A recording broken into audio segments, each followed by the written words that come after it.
جب آپ وہاں کل پہنچتے ہیں تو بابا فرید الدین گنج شکر رحمۃ اللہ نے آپ کو اکیلا نہیں بھیجا، آپ کے ساتھ علیم اللہ ابدال کو بھیج دیا، یہ آپ کے ساتھ گئے۔ وہاں جاتے ہی آپ نے ایک بڑھیا عورت کے گھر میں جو ہے وہ ڈیرا لگایا، نام اس کا گلزاری ہے، اس کے گھر میں جب ڈیرا لگا دیا تو انہوں نے سر آنکھوں پہ رکھا۔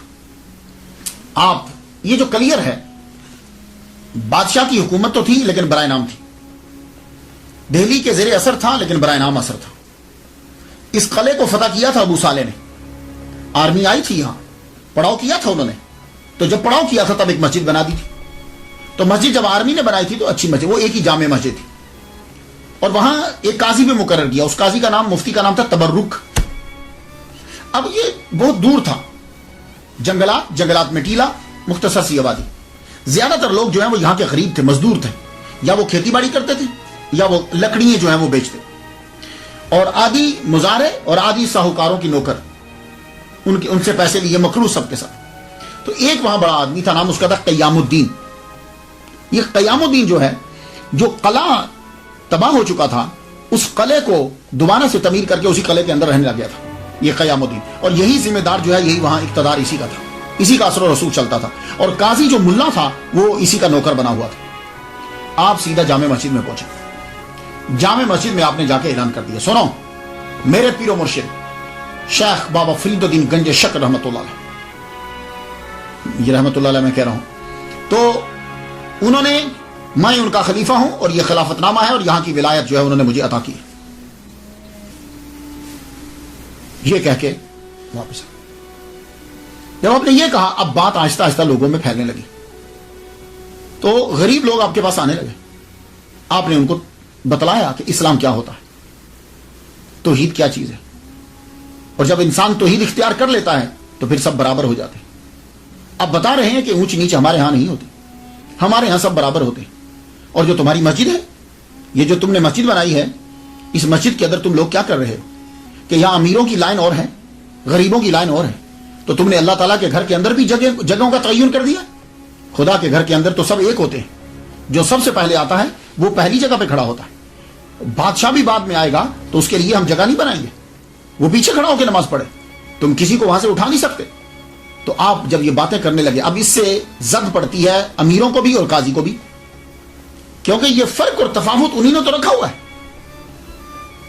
اب قاضی نے جا کے قیام الدین سے بات کی، ذمہ دار سے کہنے لگا، سن ذمہ دار، یہ جو بابا آیا ہے تجھے کو سمجھ، اس کے بارے میں تم نے سنا ہے؟ کہتا ہے کہ میں یہاں کا صاحب ولایت ہوں، یہاں کی خلافت میرے پاس ہے، میرے بابا نے، ہم نہیں جانتے کسی بابا کو، یہ سب جادوگری ہے، ایسے بہت سے شبدہ باز یہاں آتے ہیں، اور دیکھ تو دھیان نہ دینا، اور اگر تو اس کی طرف چلا گیا تو سن، تیری ذمہ داری بھی، سرداری بھی جائے گی۔ اور ساہوکاروں سے جا کر دیکھا، یہ سب کو برابری کا سبق دے رہا ہے، تمہاری ساہوکاری گئی۔ اب امیروں کو، اب یہ سارے لوگ، ذمہ دار، ساہوکار اور یہ دین کے ٹھیکیدار اکٹھے ہو گئے۔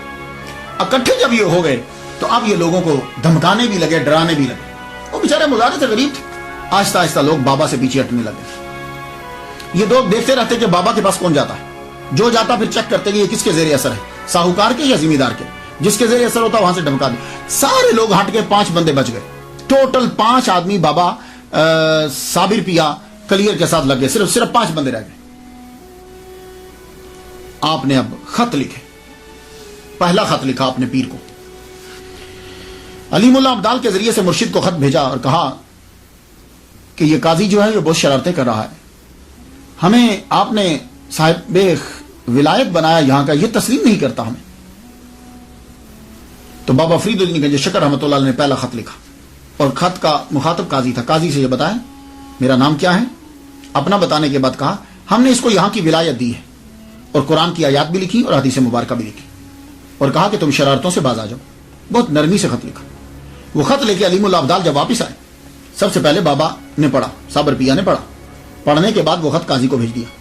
علیم اللہ ابدال جب قاضی کے پاس وہ خط لے کر گئے، قاضی نے پڑھتے ہی اس کو پھاڑ دیا، جب پھاڑا تو دے دیا علیم اللہ ابدال کو، کہا یہ لے۔ خط واپس آیا تو صابر پیا کہنے لگے تم نے اچھا نہیں کیا، تو اب وہ چاک کردہ خط جو چاک کیا تھا وہ، اور ساتھ ایک اور خط لکھ دیا، کہا پیر و مرشد سلام ہو آپ کو، یہ دیکھیے اس نے آپ کے خط کو چاک کر دیا ہے، اور پھر صورتحال لکھی، بتایا کہ اس کے ساتھ ذمہ دار بھی ہے، قیام الدین اس کا نام ہے، اور اس کے ساتھ اور آدمی بھی ہے، اور یہ سب لوگ جو ہیں وہ شہر کے اندر مجھے بدنام کرتے ہیں، میری بات کو مانتے نہیں۔ اب بابا فرید الدین گنج شکر رحمۃ اللہ نے دوسرا خط قیام الدین کو لکھا، ذمہ جس کا اثر و رسوخ تھا۔ اب جب علیم اللہ ابدال دوسرا خط لے کر آئے تو آپ نے خط پڑھا اور خط ویسے ہی قیام الدین کے گھر میں بھیج دیا۔ علیم اللہ ابدال جب وہاں خط لے کر گئے تو وہیں قاضی موجود تھا، قاضی تبرک وہی موجود تھا، وہیں بیٹھ۔ اب جب اس نے خط دیکھا اور علیم اللہ سمجھ گیا، خط لیتے ساری سے چھوڑیے حضور، یہ اسی طرح کے خط لیتے رہتے ہیں، آپ کو پریشان ہونے کی ضرورت نہیں ہے۔ اب جب وہ خط کی توہین کر رہا تھا تو زلزلہ آنے لگ گیا، کانپی زمین، ایک دم سے کانپی، اسے ڈر ہوا کہ کہیں چھتیں گرنا ہے۔ چھوڑیے حضور، ابھی رک جائے گی، یہ تو ویسے ہی پہاڑی کے اوپر ذرا ہلتا رہتا ہے۔ وہ پھر ایک دم واپس آ گئے۔ ٹھیک ہے، قاضی نے اب لے کے خود خط پھاڑ ڈالا، دوسرا خط پھر پھاڑ ڈالا اور ذمہ دار اس کے ساتھ۔ اب جب دوسرا پھٹا ہوا خط لے کر گئے تو اب تیسری مرتبہ پھر علیم اللہ ابدال کو بابا فرید علی گنج شکر رحمۃ اللہ علیہ کے پاس بھیج دیا صابر پیا نے۔ جب تیسری مرتبہ گئے تو اب بابا نے جب دو خط اپنے جب اس نے چاک کر دیے تھے، اب بابا نے تیسرا خط لکھا، صابر پیا کلیر رحمۃ اللہ علیہ کو تیسرا خط لکھا۔ تیسرے خط میں یہ تھا، ایک جگہ میں عبارت پڑھتا ہوں کہ یہ تمہاری بکری ہے، چاہے ذبح کرو چاہے دودھ دو، اور ایک جگہ لکھا کہ کلیر ہم نے تمہارے حوالے کر دیا۔ تیسرا خط جب یہ آیا، مفہوم دونوں کا یہی ہے کہ ہم نے کلیر کو تیرے حوالے کیا، اب تیری مرضی۔ تیسرا خط جب آپ کے پاس آیا، آپ نے اس کو لپیٹا، رکھ لیا پاس۔ رکھنے کے بعد جمعہ کی نماز جب ہوتی تھی تو جمعہ میں لوگ اکٹھے ہو جاتے، آبادی تو کم تھی لیکن بڑے بڑے سب لوگ جو ہیں وہ آ جاتے تھے، ذمہ دار وہ لوگ نماز پڑھی پڑھتے تھے۔ جمعہ کی نماز میں آئے تو بابا کیا کیا، بابا صابر پیا کلیر رحمۃ اللہ علیہ سیدھا مسجد سے اندر چلے گئے، اندر جا کے مصلی کے پاس بیٹھ گئے۔ جب آپ مصلی کے پاس بیٹھ گئے تو بندوں نے کہا اٹھو یہاں سے، یہ قاضی کی جگہ ہے۔ آپ نے فرمایا ہم کتب ہیں، اور کتب جو ہوتا ہے وہ قاضی سے افضل ہوتا ہے، تم ہمیں یہاں سے اٹھا نہیں سکتے۔ 3-4 بندے اٹھے اور آپ کا قلندرانہ لباس تھا پرانا، ہاتھوں سے پکڑ کے گھسیٹتے ہوئے باہر لے گئے۔ باہر جب لے گئے اور آپ کے بندوں کو بھی نکال دیا اور مسجد کے باہر کے دروازے سے بھی باہر نکال دیا۔ آپ وہاں کھڑے ہو گئے، اللہ پاک سے کہنے لگے دیکھا یا اللہ ہمیں نماز پڑھنے ہی نہیں دے رہے۔ اب وہ سب لوگ نماز پڑھنے گئے، جمعہ کی نماز ہوئی اور آپ کو اندر نماز پڑھنے نہیں گئی۔ جب وہ سجدے میں گئے تو بابا نے یوں آنکھ اٹھا کے مسجد کی دیواروں اور چھتوں سے یہ کہا تم سجدہ کیوں نہیں کر رہی؟ پر اتنا کرنا تھا کہ دیواریں چھتیں دھڑام سے نیچے گری، جتنے اندر تھے سب مر گئے۔ اب یہاں کوئی سننے والا جب مذاق اڑائے گا تو کیسے مذاق اڑائے گا، ذرا سنیے۔ ہو یہ کیا کرامت ہوئی، مسجد گرا دی، یہ کیا کرامت ہوئی، نمازی مار دیے؟ نہیں، دیکھیے مسجد جلانے کا حکم اللہ نے دیا تھا، یاد ہے 11ویں پارے کے اندر، رب فرمایا مسجد کو آگ لگا دو۔ مسجد کو آگ لگائی، روڑی بنا دی، وہاں گند پھینکا جاتا تھا۔ تو اصل میں ہوتا کیا تھا کہ وہ جتنے نماز پڑھنے والے تھے سب نے ایک کتب کی توہین کی، ایک بات۔ دوسرا، جتنے وہ نماز پڑھ رہے تھے سب مسجد کے اندر اصل چیز کیا ہوتی ہے کہ فرق کو ختم کرنا، رب کی بارگاہ میں سب برابر ہیں، لیکن اس مسجد میں ایسا نہیں ہوتا تھا۔ اس مسجد کے اندر امیر، قاضی، ساہوکار، یہ لوگوں کی جگہ بنی ہوئی تھی اندر، کوئی آدمی وہاں کھڑے ہو کے نماز غریب نہیں پڑھ سکتا تھا۔ تو کیا ایسی مسجد کو برقرار رکھا جائے؟ اور جو ایسے نظام کی تائید کریں گے کیا وہ مسلمان ہیں؟ نہیں، وہ مسلمان ہرگز نہیں ہیں۔ اسی لیے اس کتب نے وہ مسجد اور وہ ساری بعد میں بنی یا بنی دیکھی، لیکن اس وقت یہ سب کے سب ظالم کا ساتھ دے رہے ہیں، یہ بھی ظالم ہے۔ اس کے بعد کیا ہوا، جب گئے تعاون پھیل گیا، تعاون پھیلا تو عورتیں اور بچے جو بچے ہوئے تھے وہ بھاگے، جو کچھ بچ گئے تھے آگ لگ گئی جنگلات میں۔ جنگلات کو جب آگ لگی تو پھر وہ باقی بھی بھاگ گئے۔ اب صرف بچا تو پیر ٹیلے کے اوپر کھڑے ہیں گولر کے درخت کے ساتھ، اس کو پکڑ کے آپ کھڑے ہو گئے۔ اب تو آپ کی آنکھوں سے بھی یہ جیسے آگ نکل رہی، عالم استغراق میں چلے گئے، گم عالم استغراق کے کھڑے رہے، آگ جلتی رہی، کھڑے رہے، آگ جلتی رہی۔ ایک جگہ تو میں پڑھ کے حیران رہ گیا، کہتے ہیں 12 مائل آگ لگی اور آپ یوں کھڑے، عالم استغراق، آنکھیں بس کھلی ہیں جیسے کسی شے کو دیکھ رہی، اور آگ مسلسل لگی۔ اب کیا ہوتا تھا، جو چرندے پرندے درندے سب آ کے آپ کے پاس کھڑے ہو جاتے، بیٹھ جاتے، پرندے آ کر آپ کے شولڈر پہ بیٹھ جاتے، آپ کے سر پہ بیٹھ جاتے۔ ایک عجیب سی 12 سال گزر گئے، اللہ اکبر، کین یو بلیو، عالم استغراق کے اندر 12 سال گزر گئے۔ ایک دن اشراق کی نماز پڑھنے کے بعد بابا فرید الدین گنج شکر رحمۃ اللہ علیہ کھڑے، صوفیہ پر لنگر تقسیم ہوتا تھا نا اشراق کے بعد، تو فرمانے لگے کون ہے تم میں سے جو میرے صابر کا جا کے روزہ افطار کروا دے، اسے 12 سال ہو گئے۔ تھوڑی دیر کے بعد ایک لڑکا کھڑا ہوا، سارے بیٹھے رہے، ایک لڑکا کھڑا ہوا، اس کا نام کیا تھا، سید شمس الدین ترک علوی کلندر رحمت اللہ علیہ. سید کیوں علوی کیوں کہہ رہا ہوں؟ اس لیے کہ یہ مولا علی کی اولاد ہیں لیکن بی بی فاطمہ سے نہیں، اس لیے علوی کہہ رہا ہوں. سید کہہ رہا ہوں تو ظاہر ہے مولا علی کے بیٹے سید ہیں. سید ہیں اور ترکی کے رہنے والے تھے. کلندر، ان کی ساری زندگی کلندرانہ گزری اپنے پیر کے. یہ آئے تھے بابا فرید کی بات کرنے کے لیے. تو بابا فرید الدین گنج شکر رحمۃ اللہ فرمایا تھا کہ تیرا فیض میرے پاس نہیں ہے.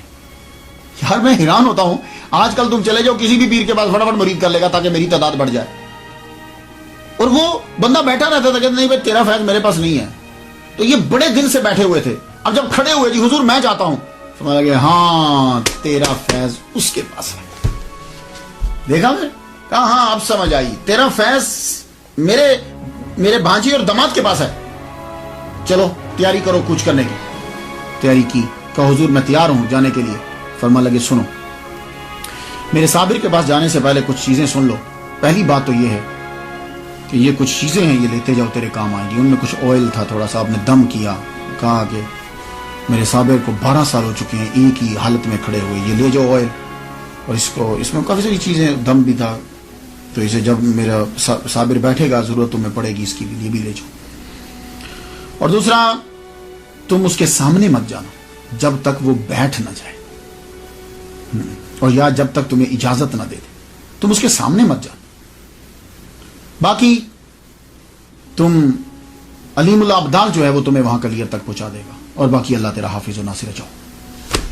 سید شمس الدین ترک کلندر علوی رحمۃ اللہ علیہ روانہ ہوئے. دعاؤں اور نصائح کے ساتھ وہاں سے روانہ ہوتے ہیں. قصہ مختصر کے کلیر میں یہ پہنچ گیا. علیم الابدال نے رستہ بتایا، دیکھا تو یہ تقریباً رستے میں رکے. رستے میں رک کر سہارنپور سے آگے، یہ اب رک کے دن کے ٹائم جو ہے نا یہ آپ چلے گئے. دن کے ٹائم جب وہاں پہنچے، ابھی سورج تھا، آپ پیچھے ٹیلے کے پیچھے سے چڑھ کے کمر کے پیچھے کھڑے ہو گئے. کمر کے پیچھے کھڑے ہو کے قرآن پڑھنے لگے. ترکی تھے، سید ہیں، علوی ہیں، اور آواز خوبصورت اور جوان تھے. یاسین والقرآن الحکیم انک لمن المرسلین علی صراط مستقیم تنزیل العزیز الرحیم لتنذر قوما ما انذر آباؤہم. مختلف آیات پڑھتے جا رہے ہیں. تاہا ما انزلنا علیک القرآن لتشقا. بڑی خوبصورت آواز، ہماری کہاں آوازیں. ترکی آواز سٹائل میں جب پڑھا تو قرآن مجید جب کلام اللہ کا کان میں آیا تو صابر پیا کلیہ فرمانے لگے، پیچھے کھڑے ہو کہ قرآن کیوں پڑھ رہے ہو؟ آگے آؤ. پیچھے نہیں پڑھو قرآن. آپ آگے بڑھے لیکن سامنے نہیں آئے. داہنی طرف کھڑے ہو گئے، داہنی طرف کھڑے ہو کے قرآن پڑھنے لگے. پھر قرآن پڑھ رہے، قرآن پڑھتے جائیں، آیات چن چن کے پڑھ رہے ہیں. سبحان اللہ کیا خوبصورت آواز تھی. تو ایک دم چپ کر گئے. تو صابر پیا بولے چپ کیوں کر گئے ہو؟ عرض کی حضور کھڑا کھڑا تھک گیا ہوں میں، سفر بھی کر کے آیا ہوں، تھک بھی گیا ہوں. تو بولے تو بیٹھ جاؤ. کہا حضور آپ کھڑے ہیں اور میں کیسے بیٹھ سکتا ہوں؟ کہہ لگے اچھا تو چلو پھر ہمیں بٹھاؤ. تو آپ وہ جنبش، ہاتھ نے جنبش کی، قرآن کی پاور. آپ نے پیچھے سے نا یوں کمر کو پکڑا، آگے ابھی بھی نہیں آئے، پیچھے سے یوں کمر کو پکڑا. اب 12 سال سے جب ایک حالت میں کھڑے ہیں تو آپ کیا سمجھتے ہیں کہ اعضاء میں ابھی طاقت ہے موو کرنے کی؟ نہیں، اعضاء ویسے کیسے ہو.